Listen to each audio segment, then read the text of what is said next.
Hi friends, life of Jaya சயோன் channel. வாங்க வீடியோக்குள்ளே போகலாம். இன்றைக்கி வெனஸ்டே. என்ன சமையல்? நான்வெஜ்ஜு தான். எறாவும் நெத்திலியும். எறா வந்து கிரேவியும், நெத்திலி வந்து ஃப்ரையும். நெத்திலி வந்து நல்லா கழுவிட்டு உள்ளே இருக்க அந்த ஸ்ட்ரைட்டாக இருக்க முள்ளை கூட நீங்கள் அப்படியே எடுத்திங்கன்னா வந்துடும், சாஃப்டாக வந்துடும். மீன் வந்து ரெண்டாக பிளந்து நிற்கும். அப்புறமா அதில் மசாலா தடவி அப்படியே ஃப்ரை பண்ணி சாப்பிட்டிங்கன்னா முள் எடுக்க வேண்டியதில்லை, டைரெக்டாக அப்படியே சாப்பிட்லாம். அதை க்ளீன் பண்ணுறத அடுத்த வீடியோவில் நான் போடுறேன் உங்களுக்கு, எப்படி க்ளீன் பண்ணி எடுக்கிறதுன்றத. முள்ளை, எறா ரெண்டும் தான் இப்போ ரெடி பண்ண போகிறோம். செயின் குட்டி உங்களுக்கு சொல்ல போகிறாரு. உப்பு போட்டுக்கோ, இஞ்சி பூண்டு பேஸ்ட் போட்டுக்கோ, மிளகாத்தூள் போட்டுக்கோ, மசாலாத்தூள் போட்டுக்கோ அப்படின்னு வாய்ஸ் கொடுக்குறாரு அவர். நெத்திலி போட்டு பிசைஞ்சு 1/2 ஊற வைங்க.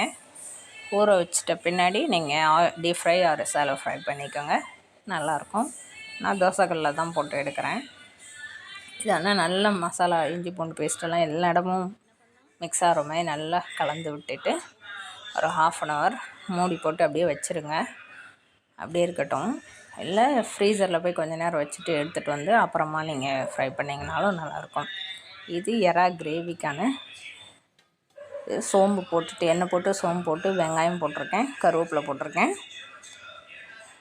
அப்புறம் தக்காளியெல்லாம் ஆட் பண்ணி நல்லா வதக்கி, கிரேவி வந்து நல்லா ஃபைன் பேஸ்ட் ஆகிடணும். வதக்குறதுலேயே அது நல்லா அப்படியே எல்லாமே கரைஞ்சிடணும், வெங்காயம் தக்காளி எல்லாமே கரைஞ்சிடணும். இப்போ தவாவில் வந்து சாதம் வேகுது.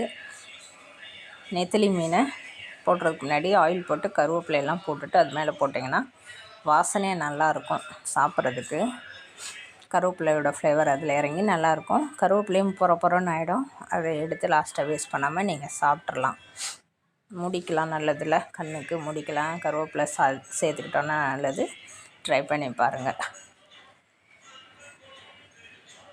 இன்றைக்கி எங்களோட லன்ச் வந்து இது தாங்க. உங்கள் வீட்டிலலாம் என்ன லன்ச்சுன்னு சொல்லி கமெண்ட்டில் சொல்லுங்கள். என் வீடியோ பிடிச்சிருந்தால் லைக் பண்ணுங்கள், ஷேர் பண்ணுங்கள், சப்ஸ்கிரைப் பண்ணுங்கள்.